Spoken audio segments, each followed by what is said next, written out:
So you join me back trying to get rid of the ESP light, and it is proving really annoying. So we'll jump to the video of what I've been trying so far, then I'll come back to you and see how we move forward with it. This ESP light is bane of my life. So after I changed the clock spring, which goes behind the steering wheel, it is now coming up with the basic adaptation is not lined up, so I'll send well, in fact I'll put a picture of that up now, what code it's coming up with.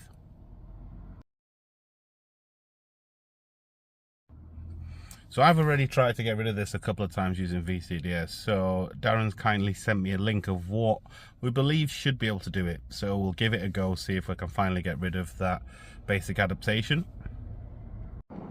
I'll take a picture of that so I can keep it, and then obviously I know that it's now come up with the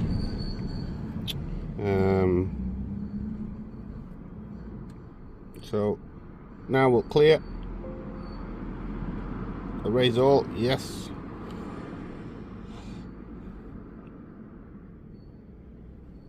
That's it now, so we'll get that disconnected, start the car up and see if that light's gone.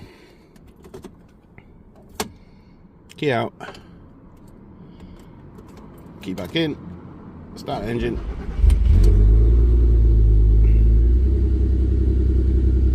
And it's still there. So VCDS all plugged in, ignition's on, so select control module.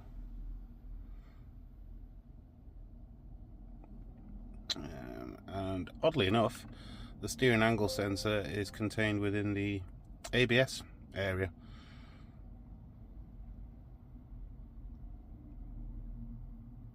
Okay.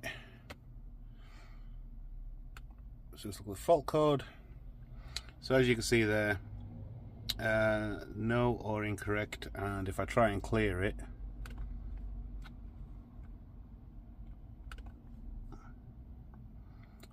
just keep popping back. So let's go back, and if we go into measuring blocks, I think it's all for this one. So it's all straight and true, 100% zero for everything. So the steering wheel's straight. I think I might need to take it off and move it a notch a little bit, but the car's straight. So now we can go back.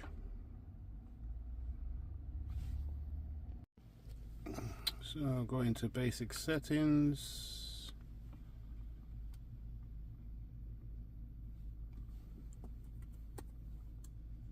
Is it all for? No, it's not that. 60. No.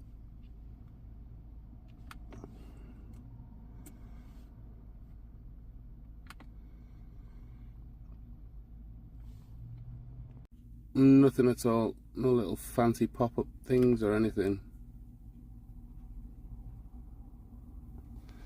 But that looks like it's still working, doing something.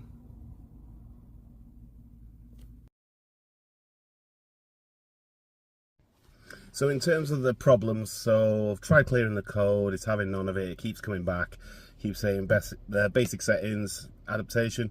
So when you go into it in vcds, the problem is that it asks you for a security code. So you go into to make sure that the angle is on 0, and then to save it you then need to go into the next menu, and then ask you for a security code. Now the problem is it's not automatically generating a code. So it's either going to be I need to try another clock spring, which is possible, essentially, or the other thing it tells you to do is refer to the service manual. Now, I've had a look at the Bentley guide. There's nothing in there at all that tells you what code to put in there. I don't know if each individual car has its own individual security code in order for you to save the settings to for the car to recognize that that is now zeroed, it's straight, it's, you know, so it's really frustrating. So the brake pressure sensor, that'll fit. I've took it off the Morrow blue one. That one was working perfectly fine in that car, so we'll swap that around and get that in, but that code didn't come back up anyway, but I'll just swap it because it did flash on. So yeah, if anybody has any ideas whatsoever as to how I get hold of that security code in order for me to be able to save the settings, for the car to realize that it is now 00 for the steering angle sensor, so feel free to put in the comments. Any suggestions would be much appreciated, but that's the only light that I've got that I no longer know how to fix it. So not as positive as usual finishes, but hopefully the next installment on the ESP light, ABS steering angle sensor, basic adaptation, hopefully I'll have a fix for it, and then I can move forward with some other bits and pieces that need to be done. But for now, I'll catch you on the next one. Bye for now.